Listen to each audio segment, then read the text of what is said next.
She came into town the way most people do, with quiet steps and eyes full of both grief and hope, the dust of her past still clinging to her boots like memories she couldn't quite shake off. And when she first saw him, leaning against the wooden post by the saloon with that wide-brimmed hat tilted low and the wind teasing the edges of his worn coat, she thought he was just another drifter cowboy passing through, a wandering soul with miles under his belt and stories buried deep beneath that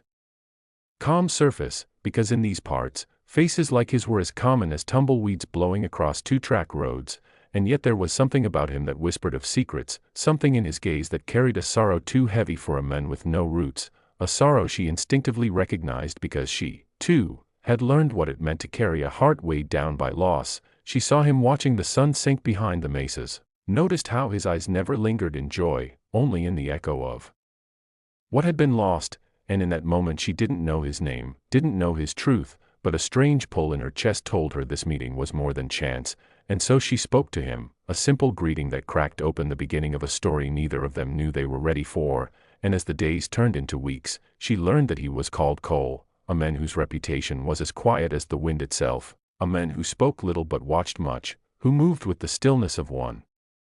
who'd seen too much of life's harshness and chose silence over empty words, and the whole town, curious and quick to whisper, watched too, because they had seen him come from nowhere without announcement and without fanfare. Yet there was a strange dignity about him, a presence that seemed to bend the light just slightly when he walked by. And though many had tried to confer meaning on his arrival, none could unravel the mystery behind the distance in his eyes, until the day she asked him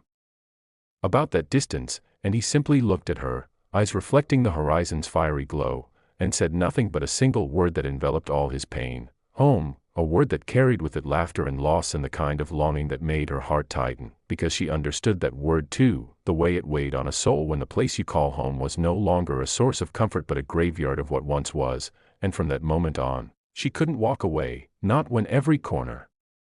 of his story pulsed with the kind of beauty and heartbreak that demanded to be understood rather than avoided.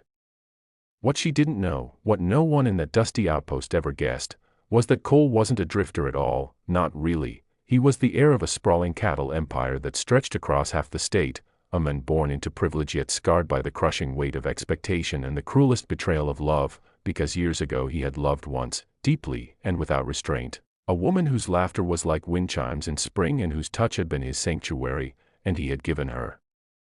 everything, his heart, his trust, his future, only to have it all shattered when she chose ambition over affection, leaving him with a legacy of wealth but a heart hollowed out by abandonment, turning the land he owned into a kingdom of solitude where he ruled not as a conqueror but as a prisoner of his own grief, pacing the borders of his property like a ghost tethered to memories that wouldn't let him rest. And this truth, buried deep beneath his cowboy exterior, was revealed to her in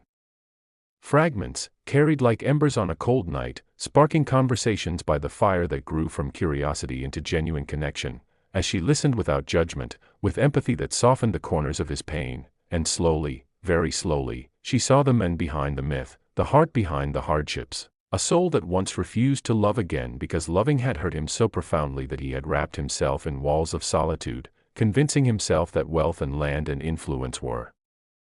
easier to bear than the vulnerability of caring once more.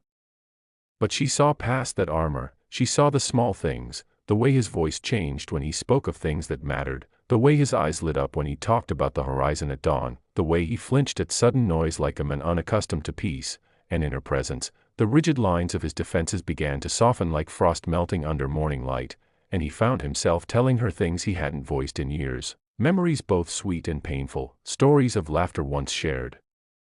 of a future once imagined, of love lost but not forgotten, and in that exchange of words, something remarkable happened. He began to feel again.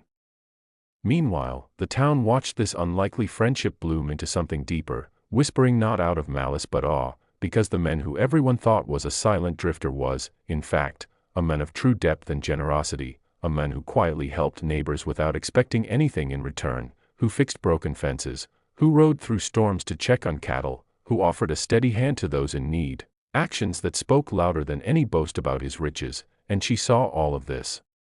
with clarity, and it made her heart swell with admiration and tenderness, though she held back her feelings, uncertain whether a man so wounded could open his heart again. Yet there was a moment, that golden hour when the sky blazed with color and the wind whispered secrets to the tall grass, when they stood side by side watching the world burn bright at dusk, and without thought he reached for her hand. A gesture so simple yet so profound it felt like time halted to witness it, and in that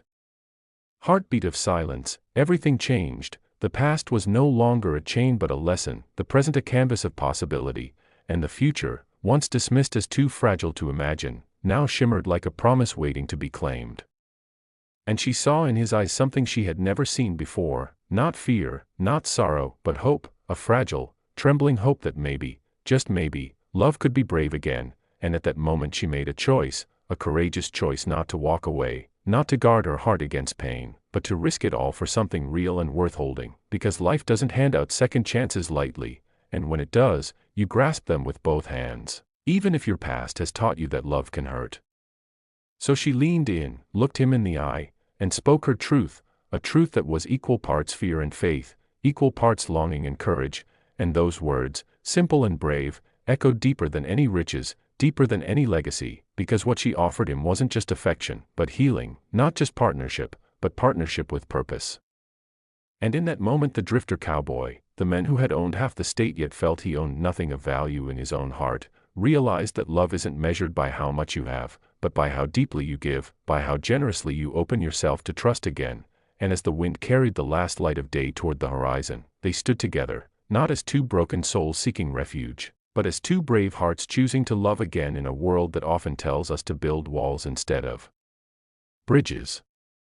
That is the kind of story that makes us believe in courage, in connection, and in the incredible power of love to heal even the deepest wounds. And if you feel that spark in your heart as this tale unfolded, if you found yourself rooting for them, if you felt hope rise up in you that love and bravery can triumph over the pain of yesterday, then you belong here, right here, with us, sharing in more stories that move the heart, stir the soul, and remind us why we keep watching and why we keep believing. So before you go, make sure you subscribe to our channel, hit that like button, and turn on notifications so you never miss a story that might just change your life, because every subscription helps us bring you more powerful narratives like this one, stories that heal, stories that inspire, stories that remind us all that love, when given the chance, can be the greatest adventure of all.